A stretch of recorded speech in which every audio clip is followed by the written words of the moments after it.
ভারতের সঙ্গে নতুন চুক্তি করতে যাচ্ছে যুক্তরাষ্ট্র। যুক্তরাষ্ট্রের প্রেসিডেন্ট ডোনাল্ড ট্রাম্প জানিয়েছেন, দেশটি শীঘ্রই ভারতের সঙ্গে একটি নতুন বাণিজ্য চুক্তিতে পৌঁছাতে যাচ্ছে। বার্তা সংস্থা রয়টার্সের দেয়া এক সাক্ষাৎকারে তিনি এ মন্তব্য করেন।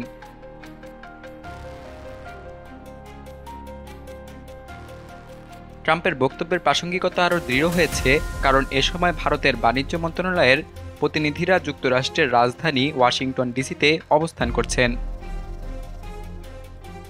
ব্লুমবার্গের বরাতে ভারত এখন যুক্তরাষ্ট্রের সঙ্গে এমন একটি চুক্তি চায় যাতে প্রতিবেশী দেশ ইন্দোনেশিয়ার তুলনায় সে বেশি প্রতিযোগিতামূলক সুবিধা পায়। যুক্তরাষ্ট্র সম্প্রতি ইন্দোনেশিয়ার সঙ্গে যে বাণিজ্য চুক্তি করেছে সেখানে গড়ে 19% শুল্ক নির্ধারণ করা হয়েছে। ভারতের ক্ষেত্রে এই হার 20%-এর নিচে হতে পারে বলে ধারণা করা হচ্ছে। ইন্দোনেশিয়ার সঙ্গে বাণিজ্য চুক্তির প্রসঙ্গে ট্রাম্প বলেন, তারা আমাদের ইন্দোনেশিয়ার বাজারে প্রবেশাধিকার দিয়েছে, যা আগে আমাদের ছিল না। এটি সম্ভবত সবথেকে গুরুত্বপূর্ণ দিক। ভারতও এখন এই পথেই হাঁটছে। তিনি আরও বলেন, আমরা এখন ভারতের বাজারে প্রবেশের দ্বারপ্রান্তে।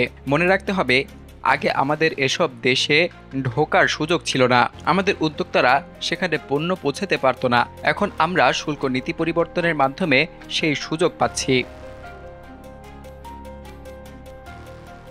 এর আগেও ট্রাম্প ইঙ্গিত দিয়েছিলেন যে ভারতের সঙ্গে যুক্তরাষ্ট্রের বাণিজ্য চুক্তি প্রায় চূড়ান্ত পর্যায়ে রয়েছে।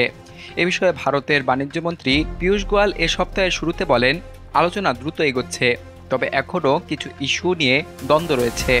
যেমন ভারত এখনও কৃষিপণ্য এবং দুগ্ধজাত পণ্যে শুল্ক ছাড় দিতে রাজি নয়। এই দুটি খাত ভারতের জন্য অত্যন্ত সংবেদনশীল হওয়ায় অতীতেও প্রতিটি আলোচনায় দেশটি এগুলোকে রক্ষা করেছে। ফলে যে কোনো সম্ভাব্য অন্তর্বর্তী চুক্তিতেও এই খাতগুলোর অন্তর্ভুক্ত হওয়ার সম্ভাবনা কম। অন্যদিকে ইস্পাত, অ্যালুমিনিয়াম এবং গাড়ি আমদানিতে যুক্তরাষ্ট্র যে উচ্চ শুল্ক আরোপ করেছে সে বিষয়ে এখনও মতবিরোধ রয়েছে। যুক্তরাষ্ট্র ইস্পাতে 50% এবং গাড়িতে 25% শুল্ক ধার্য করেছে।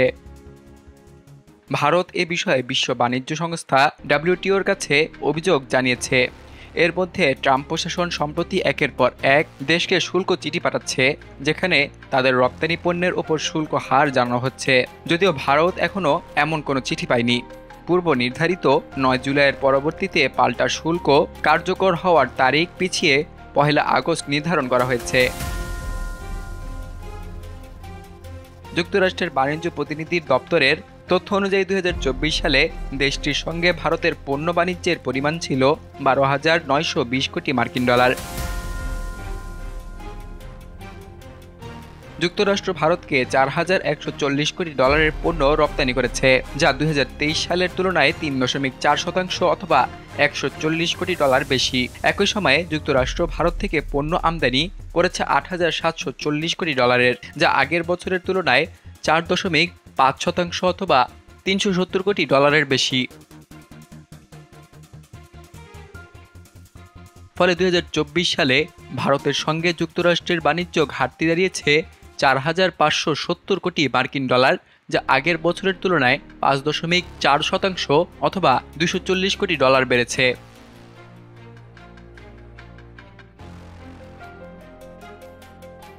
অপরদিকে যুক্তরাষ্ট্রের প্রেসিডেন্ট ডোনাল্ড ট্রাম্প যৌন অপরাধে অভিযুক্ত জেফ্রি অ্যাপস্টিন সংক্রান্ত তদন্তে স্বচ্ছতা নিশ্চিত করতে বিশ্বাসযোগ্য তথ্য প্রকাশের আহ্বান জানিয়েছেন। হোয়াইট হাউসে সাংবাদিকদের সঙ্গে আলাপকালে তিনি বলেন, অ্যাটর্নি জেনারেল পাম বন্ডি যদি কোনো তথ্য বিশ্বাসযোগ্য মনে করেন তবে তা জনগণের সামনে আনা উচিত। খবর বিবিসির।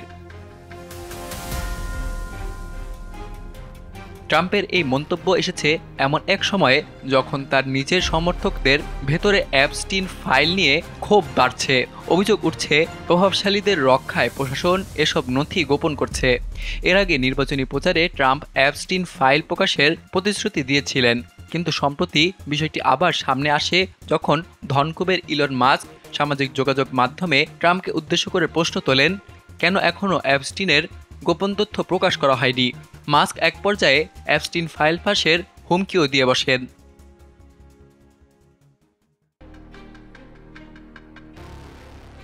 পাম বন্ডি এক সময় বলেছিলেন তার ডেস্কেই অ্যাপস্টিনের ক্লায়েন্ট তালিকা রয়েছে পর্যালোচনার জন্য, কিন্তু পরে তার মুখপাত্র দাবি করেন তিনি মূলত মামলার অন্যান্য কাগজপত্রের কথা বলেছিলেন। কিছুদিন আগে বন্ডির দপ্তর জানায় তাদের কাছে এমন কোনো ক্লায়েন্ট লিস্টের অস্তিত্বই নেই। এই বক্তব্য রাজনৈতিক মহলে ব্যাপক সমালোচনার জন্ম দেয়।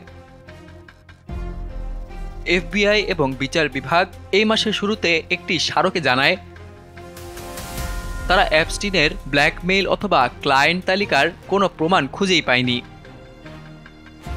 একই সঙ্গে স্মারকে বলা হয় অ্যাপস্টিন আত্মহত্যা করেছেন এবং এ নিয়ে আর কিছু প্রকাশ করা অনুচিত।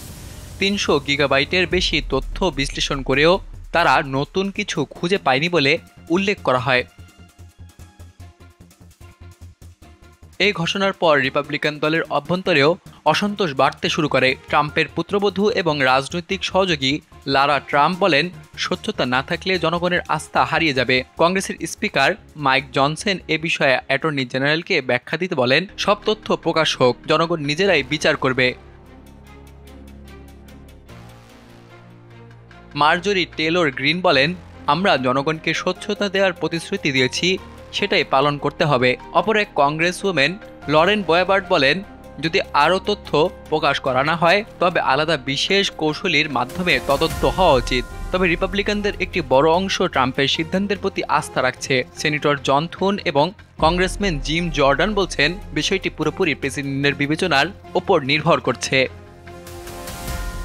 তবে সাংবাদিকদের এক প্রশ্নে ট্রাম্প জানান, বন্ডি তাকে কখনো বলেননি যে কোনো ফাইল তার নামে আছে কিনা। অ্যাপস্টিন ইস্যুতে নিজের অবস্থান ব্যাখ্যা করতে গিয়ে ট্রাম্প আরও বলেন, আমি বুঝি না কেন মানুষ এত আগ্রহ দেখাচ্ছে, এটা খুবই জঘন্য এবং বিরক্তিকর। এই মন্তব্যে হতাশ অনেক মেক আমেরিকা গ্রেট অ্যাগেইন আন্দোলনের অনুসারীরা, যারা মনে করেন প্রভাবশালীদের রক্ষা করতেই অ্যাপস্টিন ফাইল চেপে রাখা হচ্ছে।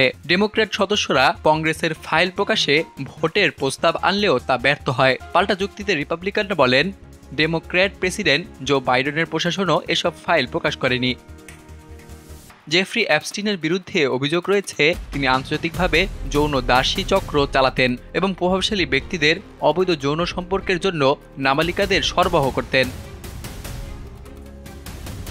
বলা হয়ে থাকে তার ব্যক্তিগত বিমানে করে এসব অতিথিদের নিয়ে যাওয়া হতো পিরো দ্বীপে, যেখানে বিলাসবহুল প্রাসাদে এসব কার্যকলাপ চলত।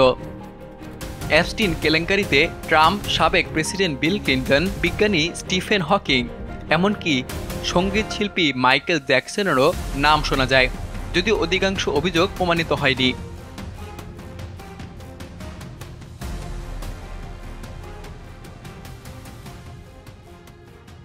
বিলিয়ানুর নিউজ ডেস্ক, বাংলাদেশ কণ্ঠ, ঢাকা।